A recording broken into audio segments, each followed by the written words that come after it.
दोस्तों नमस्कार। हर कोई जान चुका है कि उत्तर प्रदेश 2024 के लोकसभा चुनाव के लिए कितना महत्वपूर्ण है।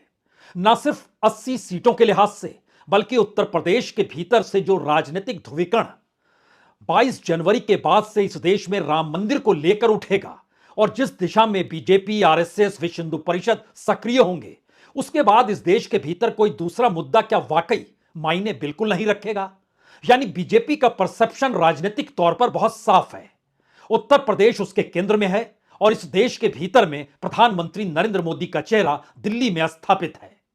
लेकिन यही सवाल पहली बार इंडिया के भीतर कुलांचे मार रहा है और इंडिया के भीतर अब कांग्रेस लगातार इस बात पर जोर दे रही है कि सवाल यह नहीं कि महाराष्ट्र में शिवसेना और शरद पवार के साथ मिलकर वहां पर बीजेपी को हरा दिया जाए या ममता बनर्जी और वामपंथियों के साथ मिलकर पश्चिम बंगाल में बीजेपी की सीटें कम कर दी जाए, या यही स्थिति बिहार में हो, यही स्थिति झारखंड में हो और यही स्थिति उत्तर प्रदेश में हो। बिल्कुल नहीं। नया सवाल यह है कि परसेप्शन अगर इस देश की राजनीतिक सत्ता को पलटने का नहीं बनेगा तो राज्यों के भीतर गठबंधन कोई मायने नहीं रखेगा। यानी सीटों के तालमेल कितने भी कर लीजिए, जब तक इंडिया गठबंधन सीटों के तालमेल के आश्रय ही सही, लेकिन एक संपूर्ण देश के तौर पर इंडिया अपनी पहचान दिल्ली की गद्दी पर परिवर्तन के साथ वो आ रही है, यह मैसेज अगर नहीं देगी तो फिर कहीं भी कोई भी समझौता हो जाए, चुनावी जीत मिलनी मुश्किल होगी। और उसके केंद्र में उत्तर प्रदेश है। अब कांग्रेस इसे खुले तौर पर उत्तर प्रदेश की राजनीति के बीच खड़े होकर समझाने में लग चुकी है। और सवाल यह नहीं है कि कौन बड़ा भाई है, कौन छोटा भाई है। सवाल यह भी नहीं है कि किसके पास कितनी सीटें दी जाए। सवाल यह है क्या यह परसेप्शन इंडिया गठबंधन बनाने को तैयार है कि 2024 के लोकसभा चुनाव के बाद बीजेपी का बोरिया बिस्तर सिमट जाएगा।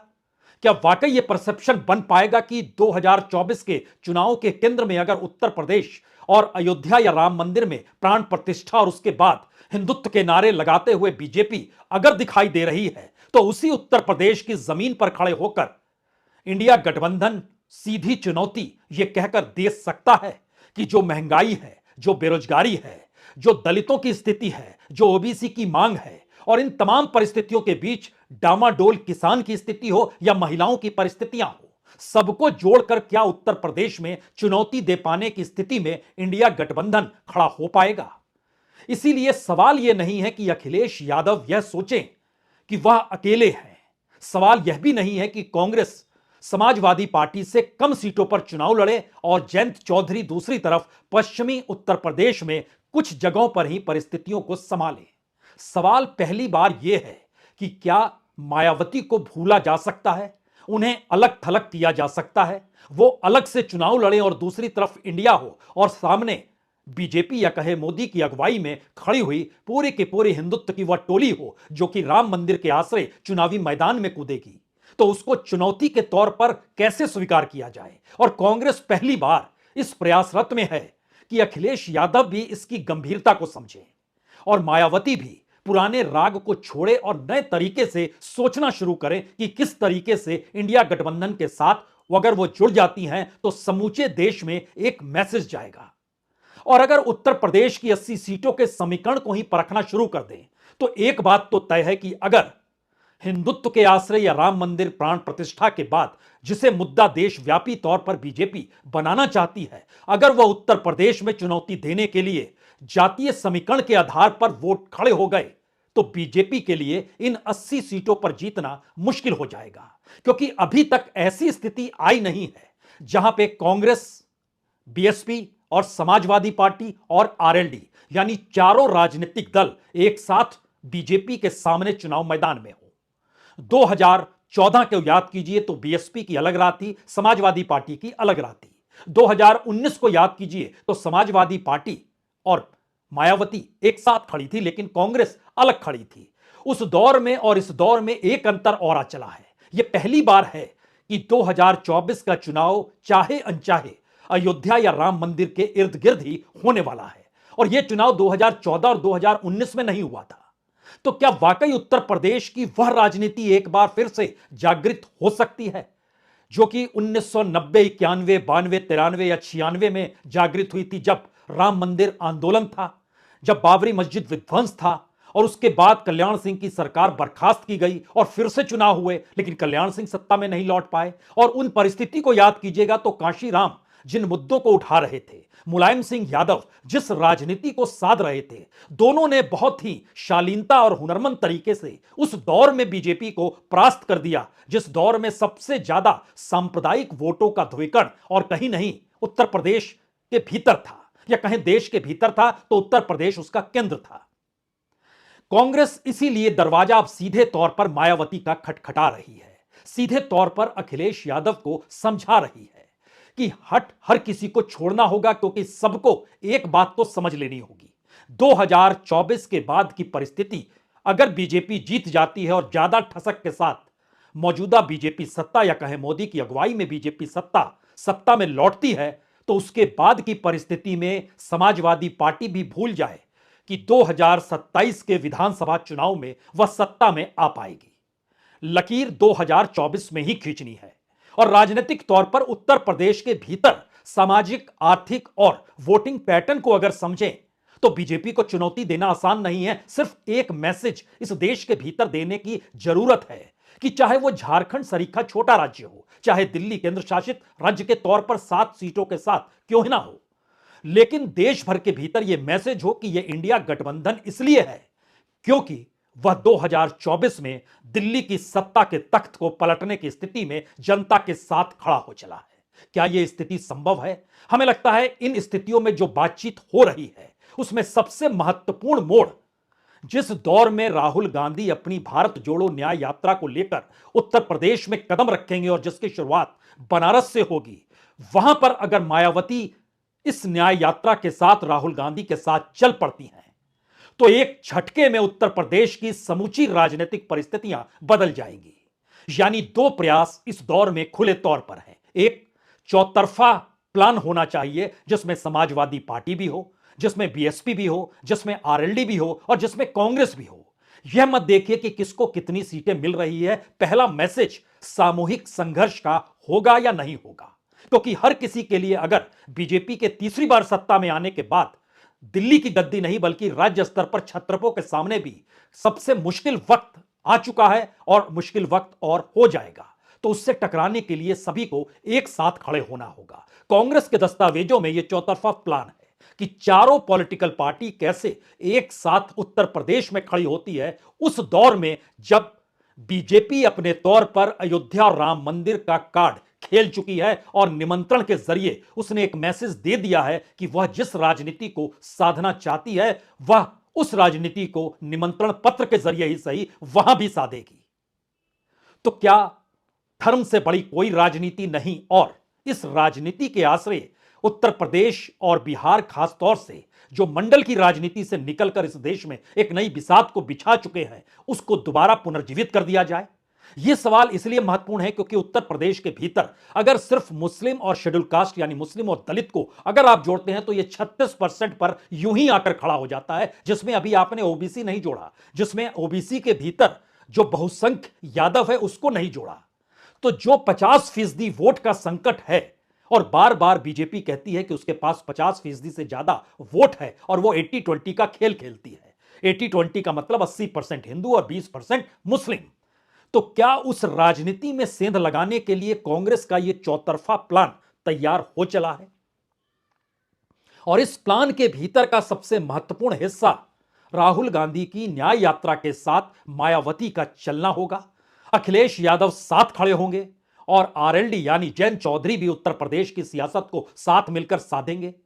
यहां पर लड़ाई सीटों की बिल्कुल नहीं, और यह परसेप्शन उत्तर प्रदेश से निकलता है तो एक झटके में 80 सीटों का मतलब बहुत साफ है। इससे हटकर दो राज्य और जहां पर बीजेपी इससे पहले गठबंधन के आश्रय चल रही थी वहां पर लगभग 88 सीट, 40 सीट बिहार की, 48 सीट महाराष्ट्र की।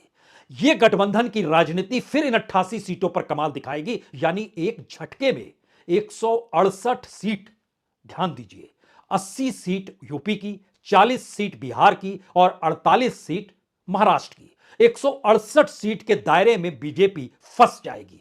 इस परसेप्शन को कैसे डेवलप किया जाए, और बकायदा कांग्रेस अब उन तमाम आंकड़ों को लेकर बैठकों में बैठकर बता रही है कि क्यों जरूरी है यूपी का परसेप्शन राष्ट्रीय तौर पर दिल्ली की सत्ता को बदल करने के लिए, और उसके केंद्र में मायावती की जरूरत क्यों है। और इसीलिए जो कांग्रेस के उत्तर प्रदेश के प्रभारी हैं अविनाश पांडे, जो नागपुर से आते हैं, वह राजनीतिक तौर पर अब इस मंत्र को कहीं ना कहीं उस इंडिया में पिरोना चाहते हैं जिसके जरिए देशव्यापी यह मैसेज जाए कि तमाम पॉलिटिकल पार्टीज अलग है, बीजेपी से हटकर है और इसमें कोई बटा नहीं है। अब इसकी धारणा के भीतर में जैसे ही आप आएंगे तो पहला राउंड, एक बात और है, क्या अगर समाजवादी पार्टी के मन में यह है कि वह दूसरी सबसे बड़ी पार्टी 2022 के चुनाव में बनी थी और मायावती को अगर शामिल करा लिया जाता है तो फिर उसके लिए आने वाले वक्त में मुश्किल होगी। यहां पर कांग्रेस का तर्क बहुत साफ है अपने तौर पर कि देखिए 2027 तो 2024 के बाद आएगा, उस दौर में भी आपको 3 साल का वक्त मिल जाएगा, लेकिन अगर 24 गवा देंगे तो 27 में आप कोई नहीं खड़े हो पाएंगे। क्योंकि अगर 2022 के चुनाव में देखें, जहां मायावती सक्रिय ही नहीं थी, राजनीतिक तौर पर चुनाव प्रचार कर ही नहीं रही थी, तो उनके पास लगभग 13% वोट आए थे। दलितों के भीतर सबसे बड़ी तादाद जाटव की है और जाटव वोट मायावती के साथ है, जिसकी संख्या भी 13% है। तो दलित के 13% वोट साथ चले गए मायावती के, बाकी वोट बट गए और बड़ा हिस्सा बीजेपी में गया। और बीजेपी को यही लाभ मिलता है मायावती अगर खामोश रहती है। जाटव तो चला जाएगा, लेकिन बाकी जो 6-7% की स्थिति बनती है उसके भीतर में वह इधर उधर बटते चला जाएगा। लेकिन समाजवादी पार्टी की अपनी राय है कि उसको 32% वोट मिले, 111 विधानसभा की सीट मिली, तो उसकी ताकत कहीं बड़ी है। और अगर बीएसपी साथ खड़ी होती है तो मैसेज वोटरों के भीतर यह जाएगा कि फिर से बीएसपी और समाजवादी पार्टी दोनों एक दूसरे के समानांतर है। अखिलेश यादव ये नहीं चाहते हैं कि समानांतर का मैसेज किसी रूप में जाए, और मायावती अपने तौर पर अपनी पहचान उत्तर प्रदेश से हटकर देश के दूसरे राज्यों में भी तकरीबन 1 करोड़ वोट को समेटे हुए हैं। मतलब है कि मायावती के साथ आने से एक राष्ट्रीय परसेप्शन बनता है। अखिलेश यादव सिर्फ अपने बूते रहेंगे तो वह सिर्फ उत्तर प्रदेश का परसेप्शन बनेगा, लेकिन दिल्ली की सत्ता पर अगर प्रभाव नहीं पड़ रहा है और यह मैसेज अगर चला जाएगा तो फिर वोटर क्यों जीत दिलाएगा इंडिया को, या क्यों खड़ा होगा इंडिया के किसी भी पार्टी के साथ, वो आरएलडी हो, वो कांग्रेस हो या समाजवादी पार्टी हो। सामूहिकता का संघर्ष अगर गायब होगा तो।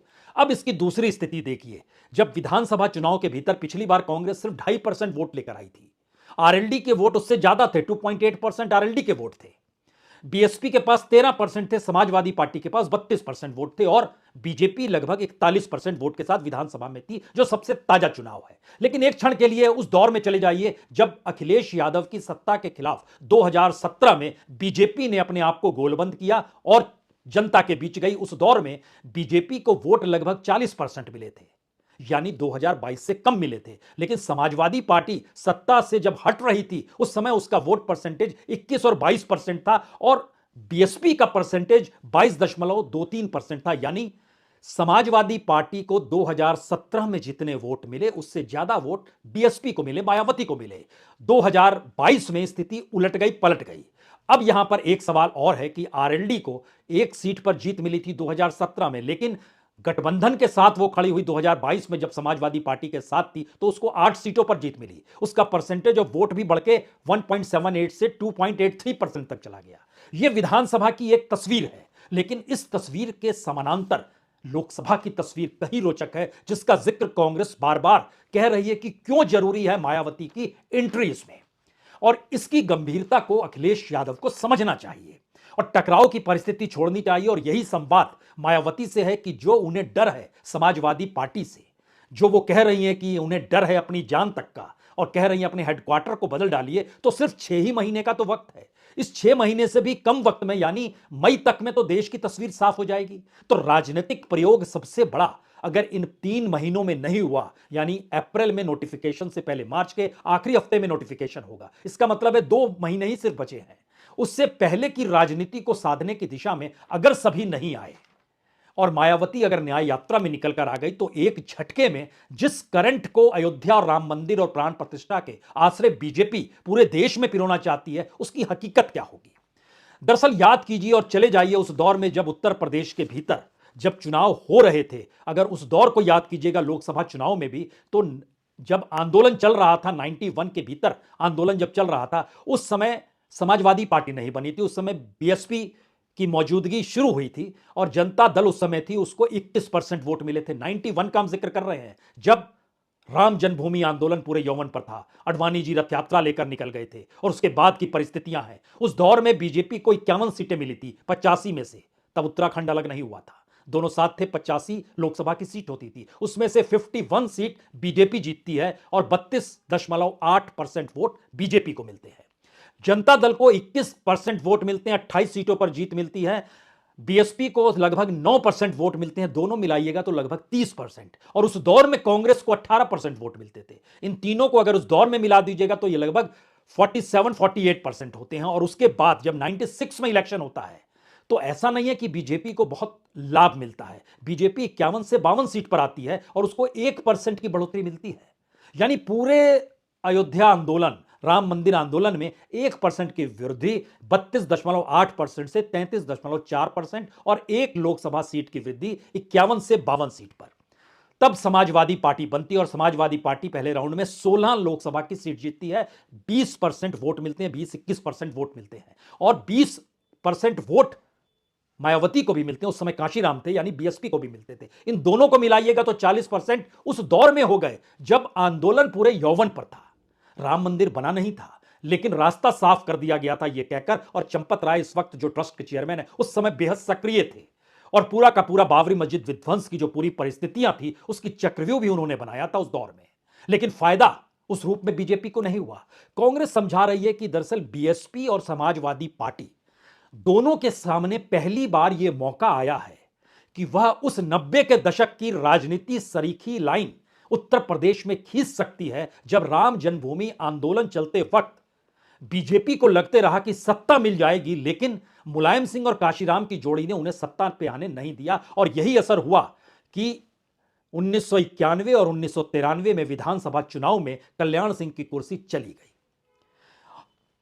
काशीराम और मुलायम सिंह ने हाथ मिलाया और सरकार इनकी बन गई, क्योंकि समाजवादी पार्टी को तब 109 सीट मिली थी और परसेंट ऑफ वोट था 17.9%। बीएसपी को 11.1% वोट था और 67 सीटें थी, यानी 29% वोट थे। अब इस परिस्थिति में अगर मौजूदा वक्त में आप निकल कर आते हैं तो एक चीज और समझिए, समाजवादी पार्टी के भीतर गुस्सा है कि 2014 में भी उसने 5 लोकसभा की सीटें जीती जब वो मायावती के साथ नहीं थे, और 2019 में जब वो मायावती के साथ आए तो उनका परसेंटेज ऑफ वोट भी घट गया और लोकसभा की सीट भी बढ़ी नहीं, 5 की 5 रह गई। लेकिन उनसे लाभ मायावती को हो गया, जो वो 10 सीट जीत गई, जो कि 2014 में 0 सीट थी और परसेंटेज ऑफ वोट मायावती का वही रहा, लगभग 19 साढ़े 19%। तो अखिलेश यादव के भीतर की टीस यह है कि दरअसल हमारा वोट तो ट्रांसफर हो गया, लेकिन मायावती का वोट ट्रांसफर नहीं हुआ। कांग्रेस इसको राजनीतिक तौर पर और सामाजिक तौर पर परिस्थितियों को रख रही है, और जो अविनाश पांडे जिस राजनीति को साध रहे हैं उसमें कह रहे हैं कि जातियों के समीकरण में दलित अगर वोट नहीं दे रहा है समाजवादी पार्टी को, तो वह वोट चला जा रहा है बीजेपी के पास। और जब कांग्रेस और आरएलडी भी साथ में खड़ी होगी तो वोट बीजेपी के पास नहीं जाएगा, वोट आएगा तो कांग्रेस के पास आएगा या फिर समाजवादी पार्टी के पास कुछ वोट कांग्रेस का शिफ्ट होगा। यह तो आपस में ट्रांसफर हो सकता है।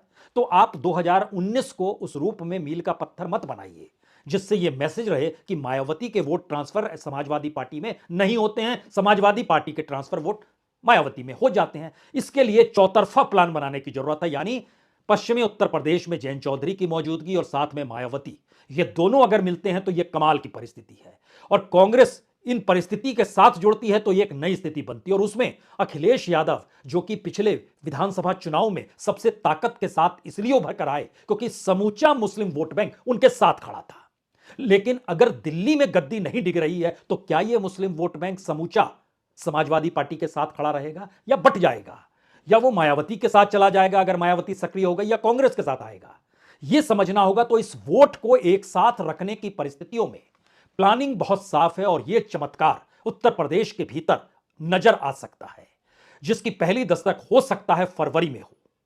फरवरी का मतलब यह है कि जब 11 तारीख को न्याय यात्रा के साथ राहुल गांधी उत्तर प्रदेश में आए और उस वक्त मायावती उनके साथ चल पड़े, राजनीतिक तौर पर यह बड़ा परिवर्तन इस समूचे देश की उस राजनीति में होगा जिसमें एक झटके में प्रधानमंत्री मोदी ने 4 नई जातियां खोज ली हैं। वो गरीब जाति है, वो महिलाओं की जाति है, वह युवाओं की जाति है, वह किसानों की जाति है। और संयोग से ये चारों परिस्थिति उत्तर प्रदेश के भीतर अपनी जमीन को पाने के लिए, अपनी अर्थव्यवस्था और आर्थिक परिस्थितियों को संभालने के लिए राम मंदिर की धुन में कितना झूमेगी या नहीं झूमेगी, या राजनीतिक तौर पर साथ खड़ी होगी या नहीं होगी, यह सवाल कोई बहुत मुश्किल इसलिए नहीं है क्योंकि यह प्रयोग तो 30 वर्ष पहले उत्तर प्रदेश की राजनीति में बाकायदा खुलकर हुआ है, जहां बीजेपी सत्ता में लौट नहीं पाई। और शायद यही वो असल मोड़ है इंडिया के भीतर का, जिसके बाद ममता बनर्जी हो, नीतीश कुमार हो, उद्धव ठाकरे या शरद पवार हो, सब सारी स्थिति एक झटके में अनुकूल हो जाएगी। इंतजार करते हैं क्या होता है।